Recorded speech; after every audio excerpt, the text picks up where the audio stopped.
কাৰো প্ৰিয় বন্ধু বান্ধৱীসকল 29 মাৰ্চ শনিবাৰে মহা সূৰ্যগ্ৰহণ এই সূৰ্যগ্ৰহণ হৈছে গত বৰ্ষৰ প্ৰথম সূৰ্যগ্ৰহণ 2024 বৰ্ষৰ 2 অক্টোবৰত হোৱা সূৰ্যগ্ৰহণৰ পাছতেই 2025 বৰ্ষত এই সূৰ্যগ্ৰহণেই হৈছে প্ৰথম সূৰ্যগ্ৰহণ এই সূৰ্যগ্ৰহণৰ বিশেষ মহত্ব হৈছে যে নৱগ্ৰহৰ শনি গ্ৰহে ৰাশি পৰিৱৰ্তন কৰিব যাৰ ফলত প্ৰতি ৰাশিৰ ওপৰত কম বেছি পৰিমাণে প্ৰভাৱ পৰা দেখিবলৈ পোৱা যাব এই সূৰ্যগ্ৰহণৰ পাছত যদি আপোনাৰ ভাগ্যৰ উন্নতি হোৱাটো বিচাৰে অৰ্থাৎ সকলো গ্ৰহ নক্ষত্ৰৰ শুভ প্ৰভাৱ পৰি আপোনাৰ লগতে আপোনাৰ ঘৰখনৰ উন্নতি হোৱাটো কামনা কৰে তেনে সূৰ্যগ্ৰহণৰ সময়ত এটা কাম কৰিবলৈ কেতিয়াও নাপাহৰিব আজিৰ ভিডিঅ'ত আমি আপোনাক জনাম সূৰ্যগ্ৰহণৰ সময়ত নিজৰ ঘৰত গ্ৰহ নক্ষত্ৰৰ শুভ প্ৰভাৱ পৰিবৰ বাবে কি কাম কৰিব লাগে যাৰ ফলত ভাগ্যৰ উন্নতি আহি সূৰ্যগ্ৰহণৰ পাছত সকলো ক্ষেত্ৰত সৌভাগ্যশালী হয়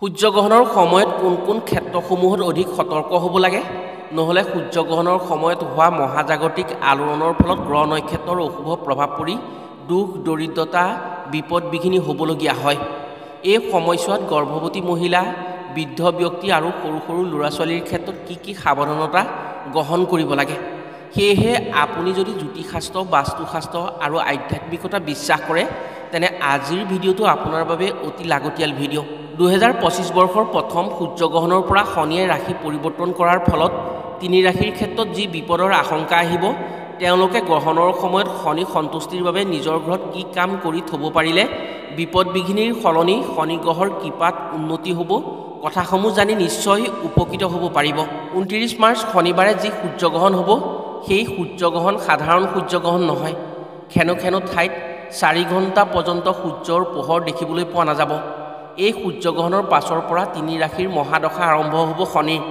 সেয়েহে শনিবাৰে হোৱা সূৰ্যগ্ৰহণৰ সময়ত আপুনি জ্যোতিষশাস্ত্ৰ বা বাস্তুশাস্ত্ৰ বিশ্বাস কৰিলেও বা নকৰিলেও আমি আজিৰ ভিডিঅ'ত কোৱা কামসমূহ ভুলতো নকৰাকৈ নাথাকিব আজিৰ ভিডিঅ'ৰ জৰিয়তে আমাৰ আপোনালৈ এটাই বিশেষ অনুৰোধ সূৰ্যগ্ৰহণৰ সময়ত যদি আপুনি সময় অনুসৰি নিজৰ ঘৰত কিছুমান কাম নকৰে আগন্তুক দিনত শনিৰ প্ৰভাৱত পৰি বহু ক্ষেত্ৰতে বিপদ বিঘিনিৰ সন্মুখীন হোৱাটো নিশ্চিত হ'ব সেয়েহে আপুনি যদি আমাৰ ভিডিঅ'টো চাবলৈ আৰম্ভ কৰিছে তেনে শেষলৈকে চাওক আৰু কথাসমূহ জানি নিশ্চয় উপকৃত হ'ব পাৰিব প্ৰিয় বন্ধু বান্ধৱীসকল তেনে জানো আহক 29 মাৰ্চ শনিবাৰে হ'বলৈ গৈ থকা মহা সূৰ্যগ্ৰহণৰ সময়ত আপোনাৰ ঘৰত কি কাম কৰাটো নিতান্তই প্ৰয়োজনীয় যাৰ ফলত গ্ৰহ নক্ষত্ৰৰ শুভ প্ৰভাৱ আহি উন্নতি হ'ব আৰু শনিৰ মহাদশাৰ পৰা ৰক্ষা পৰিব পাৰিব কথাসমূহ কোৱাৰ আগতেই আপোনাক এটি সৰু অনুৰোধ জনাওঁ ভিডিঅ'টো যদি ভাল পায় তেনে এটা লাইক কৰাৰ লগতে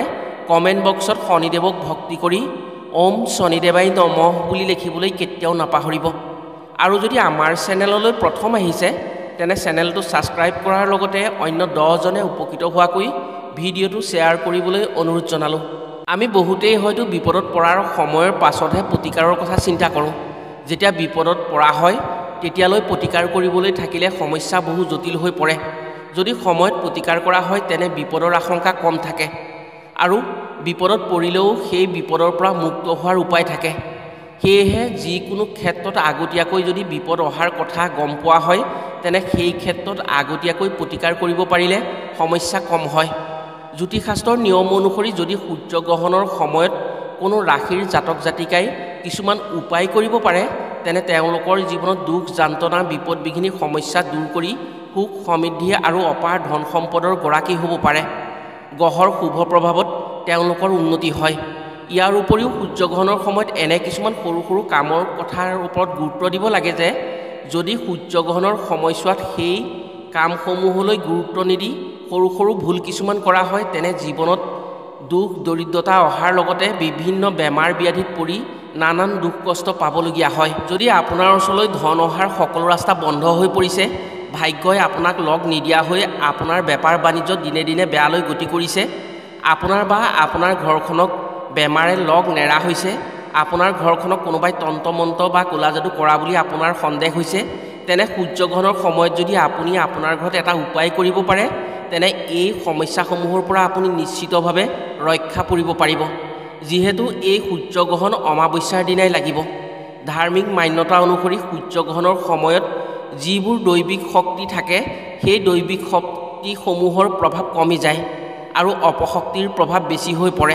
2025 বৰ্ষৰ 29 মাৰ্চৰ দিনা 2:20 পৰা সন্ধিয়া 6:16 এই সূৰ্যগ্ৰহণ চলিব। প্ৰায় 4 ঘণ্টা সময় এই সূৰ্যগ্ৰহণৰ প্ৰভাৱে পৃথিৱীক প্ৰভাৱান্বিত কৰিব। ভাৰতবৰ্ষত এই সূৰ্যগ্ৰহণৰ দৃশ্য দেখা নাপায় যদিও ইয়াৰ প্ৰভাৱ সমগ্ৰ বিশ্ববাসীৰ ওপৰতেই পৰিব। যিকোনো ৰাশিৰ সৌভাগ্য বা দুৰ্ভাগ্যৰ লগত সূৰ্যৰ প্ৰভাৱ জড়িত হৈ থাকে। এই মহা সূৰ্যগ্ৰহণৰ সময়ছোৱাত কোনো ধৰণৰ খাদ্য গ্ৰহণ কৰিব নালাগে আৰু খাদ্য কোনো ধৰণৰ ৰান্ধিব নালাগে। শাস্ত্ৰ অনুসৰি সূৰ্যগ্ৰহণেই হওক বা চন্দ্ৰগ্ৰহণেই হওক, গ্ৰহণ চলি থকাৰ সময়ছোৱাত কিছুমান কাম একেবাৰে কৰিব নালাগে। গ্ৰহণ চলি থকাৰ সময়ছোৱাত আপোনাৰ ঘৰৰ গোসাঁই ঘৰত কোনো ধৰণৰ পূজা প্ৰাৰ্থনা নকৰিব। যিকোনো খাদ্য বস্তু মুকলিকৈ নাৰাখিব। গ্ৰহণ চলি থকাৰ সময়ছোৱাত কোনো ধৰণৰ ধাৰ থকা অস্ত্ৰ ব্যৱহাৰ কৰিব নালাগে। এনে অস্ত্ৰই যদি সেই সময়ত কাটে, তাৰ পৰা যদি তেজ ওলায়, তেতিয়াহ'লে সূৰ্যগ্ৰহণৰ প্ৰভাৱ শৰীৰত প্ৰৱেশ কৰে আৰু ইয়াৰ ফলত ৰোগ ব্যাধি হ'ব পাৰে। সেই ৰোগ ব্যাধিত ধন টকা পইচা খৰচ হ'ব পাৰে। শনিবাৰে যি সূৰ্যগ্ৰহণ হ'বলৈ গৈ আছে, এই সূৰ্যগ্ৰহণ অতি প্ৰভাৱশালী সূৰ্যগ্ৰহণ হ'ব। সূৰ্যগ্ৰহণৰ সময়ছোৱাত মহিলাসকল অতি সাৱধান হ'ব পাৰিলে নিজৰ বাবেই মংগলজনক হ'ব। চুলি আঁচোৰা বা মূৰ ফনিওৱা আদি কাম কেতিয়াও সূৰ্যগ্ৰহণৰ সময়ত মহিলাসকলে কৰিব নালাগে। বিবাহিতসকলে গ্ৰহণৰ সময়ত ভুলতো শাৰীৰিক সম্পৰ্ক স্থাপন কৰিবলৈ চেষ্টা কৰিব নালাগে।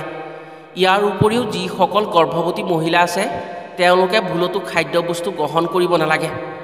এই সূৰ্যগ্ৰহণৰ সময়ছোৱাত তেওঁলোকে যদি খাদ্যবস্তু গ্ৰহণ কৰে, তেনেহ'লে তেওঁলোকৰ শৰীৰলৈ সূৰ্যগ্ৰহণৰ প্ৰভাৱ পৰিব আৰু সন্তানৰ ক্ষেত্ৰত কিছু অসুবিধাত পৰিব। এনে কৰিলে গ্ৰহণৰ বেয়া প্ৰভাৱে গৰ্ভত থকা সন্তানৰ ক্ষেত্ৰত বেয়া প্ৰভাৱ পৰে বুলি বিশ্বাস কৰা হয়। কোনো ক্ষেত্ৰত সন্তানৰ অপকাৰ হোৱাটো নিশ্চিত হ'ব।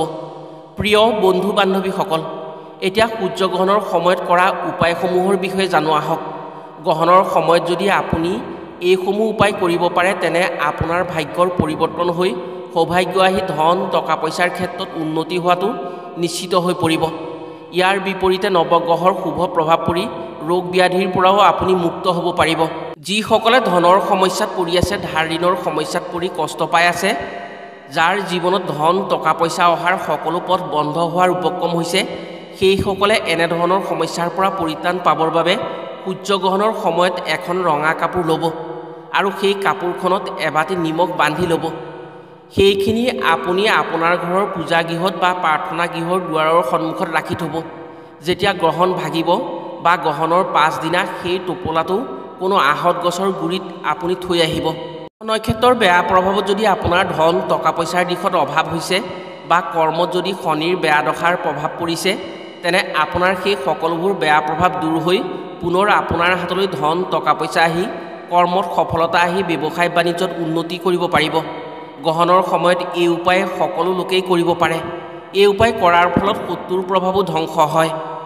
আপুনি যদি এনেধৰণৰ সমস্যাত পৰি আছে, তেনে গ্ৰহণৰ সময়ত আপুনি এই উপায় কৰক।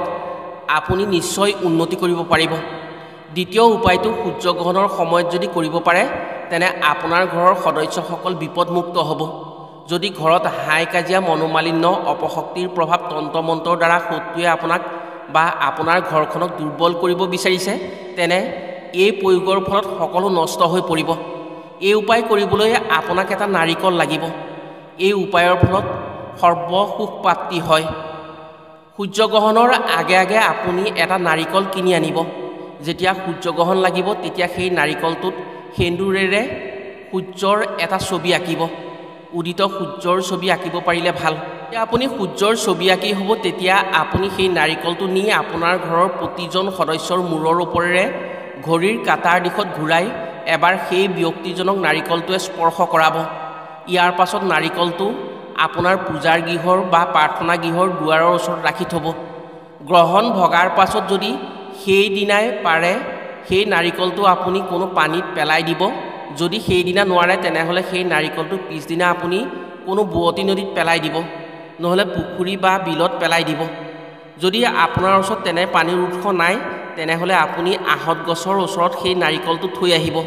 যদি এই কামটো আপুনি শুদ্ধভাৱে কৰিব পাৰে, তেনে আপুনি আৰু আপোনাৰ ঘৰখনে নৱগ্ৰহৰ কৃপাত অশুভ শক্তিৰ পৰা বাচি থাকিব পাৰিব।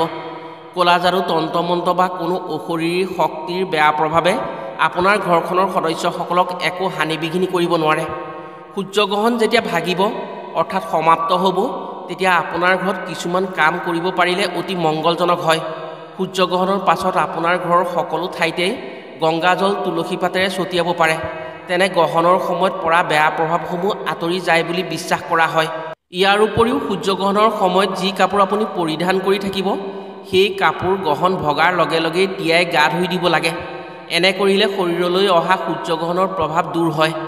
প্ৰিয় বন্ধু বান্ধৱীসকল, সূৰ্যগ্ৰহণৰ সময়ত এইকেইটা কাম কৰিব পাৰিলে আপোনাৰ ঘৰখনৰ বাবে আৰু আপোনাৰ বাবে অতি মংগল হ'ব। আপোনাৰ ঘৰখন সুৰক্ষিত হৈ থাকিব। আশা কৰিছোঁ বছৰৰ প্ৰথম সূৰ্যগ্ৰহণৰ সময়ত এইসমূহ কাম কৰি নিশ্চয় উপকৃত হ'ব পাৰিব। আজিলৈ ভিডিঅ'টো ইমানতে সামৰিছোঁ। পুনৰ অন্য এটি ভিডিঅ'ৰ জৰিয়তে লগ পোৱাৰ প্ৰতিশ্ৰুতিৰে আজিলৈ আহোঁ। সকলো ভালে থাকক, সুস্থ থাকক। ধন্যবাদ।